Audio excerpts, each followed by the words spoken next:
As mayor of Jerusalem, I was just in South Africa a few months ago, where I tested a concept that I say is probably the best way to fight BDS, and which is ignore it and focus on what is really happening in Jerusalem. And I want to share some thoughts with you. First is people, I share with people, if they really want to understand what we're doing and how we operate, and they want to understand the potential and the vision I have for the city of Jerusalem, best way is to take them 3,000 years backwards in time and share with them how Jerusalem operated for 1,000 years. The city was not divided to tribes. It was not given to a specific tribe. While the people of Israel came from Egypt to the land of Israel, and each tribe had its own piece of land, Jerusalem was the center, the hub, where when people came to the Temple Mount, they felt when they came to the gates of the city that they're like everyone else, equals. The city, there's a very famous saying that Yerushalayim osa kol Israel chaverim, Jerusalem makes all people friends, because at any given moment in time, you saw all tribes, Jews and non-Jews alike, present in the city of Jerusalem. The DNA Jerusalem developed is welcome, come on board. In many ways, Jerusalem was the foundation of modern democracy, where people from all over the world came to the city. They're all different. Yet when they came to the gates, they felt equal. You probably know the famous statement, Ki mitzion tetzeh Torah, from Zion, new thoughts, new leadership, new Torah comes out. Think about the fact that people came in and out the city, and anything that was successful deployed in Jerusalem, it is automatically, by design, accepted by all people present, which are all people from all over the world. And so when people went back home, they came back home to wherever they live, and they said, here's new de facto standards developed in the city of Jerusalem. The inflow and outflow of people, the hubness of the city of Jerusalem, the fact that it was equal for all people in it, created a unique model that never existed anywhere else in the world. Mind you that 3,000 years ago, there were no Christians. They came 1,000 years later. The Muslims came 1,600 years later. Yet that special features of the city of Jerusalem, unique only to us, the past, in many, many ways, is our future. And I'm telling you, in the last 6+ years as I am mayor, I'm focusing on how to derive the different strategies of developing the city of Jerusalem from that DNA of 3,000 years ago. How do you make Jerusalem a hub for people from all over the world to come and enjoy our city? How do we attract people to go in and see the different holy sites? Muslims, Christians, and Jews each manage their own holy sites in our city. They respect in the street. You go and walk in our streets in the old city or other places, and you find lots of respect. That special DNA of openness and working on the common denominator is part of the vision and what we are doing on a daily basis.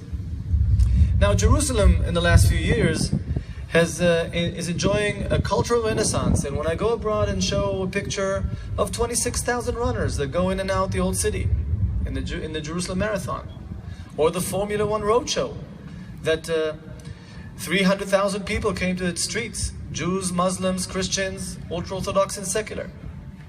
And the Light Festival that ended up 3 weeks ago with 400,000 people that go to all quarters of the old city. And we show them the dozen festivals that we're having this summer, and an array of opportunities in high-tech. We scaled from 12 new startups every year to 40 to 120 new startups just last year. And that cultural renaissance is in many, many ways derived from that vision I shared with you. And when I show people the trends in the results in education, and in the investment we're making in infrastructure, and the rise of tourism to our city, people listen to this with sometimes amaze. And then I tell them another little statistic, which is Jerusalem is one of the safest cities in the world. Safer than New York, than Los Angeles. As a matter of fact, you compare our crime rates and murder rates, the best way to compare is on every 100,000 people, and while Los Angeles is 8 to 10, and New York is 3 to 4, and Cape Town is 60. Jerusalem in an average year is 0.5 murders. Last year we had a bad year, it was 1.5, which is 1/2 of New York. So when I fly to North America, I pray to come back safely to my city, Jerusalem. And the reason I'm saying all that, when you really focus on the Arab population of Jerusalem, they don't want the city divided. You see sustainable growth in the development of the Arab neighborhoods of Jerusalem. And in many, many ways, they look around, and I'd be interested to share this interesting perspective with you. The best performance in the Middle East are by the Arab Israelis. The ones that are citizens of Israel, the ones that vote to the Knesset. Like us Jews, they know how to complain a lot. I think it's the best, we have a great profession as Israelis, we know how to complain a lot. Yet, if you look at their performance, economically, in education, and quality of life, in the Middle East, they're by far doing best. The worst are the fierce enemies of Israel. The Hamas in Gaza, ISIS in Syria, Hezbollah in Lebanon. The more they hate us, the more they're focused on being bad, the worse off they do. The more they cooperate with the Jewish state, the better off they are. And what we propose to the Arab residents of Jerusalem is being extremely good with the good guys, and sometimes they're bad guys. Bad guys will be very, very bad with the bad guys. And that simple message of we really want to improve quality of life resonates very, very well. And I'm sure that that's one of the reasons why our city is doing well, and we're investing the majority of our of time and energy in growth and development, as many, many people could see.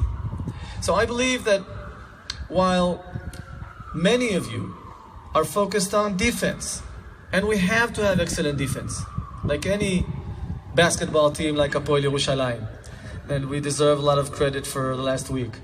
So a lot of us have to play defense, but we also have to play offense and change the subject matter, change the agenda, come with the positives of our city, the development, the high tech, how we are focusing on life and creating a better world.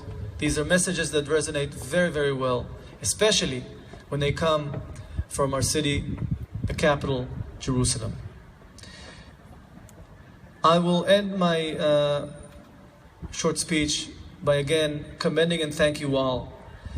Our doors, my door in the municipality is open for sharing thoughts and information with you. I find that the more people learn, the more sometimes rumors take life of their own in the world, and the more we combat with facts and with smart positioning, the more we have a network of people sharing the knowledge, the better off we are.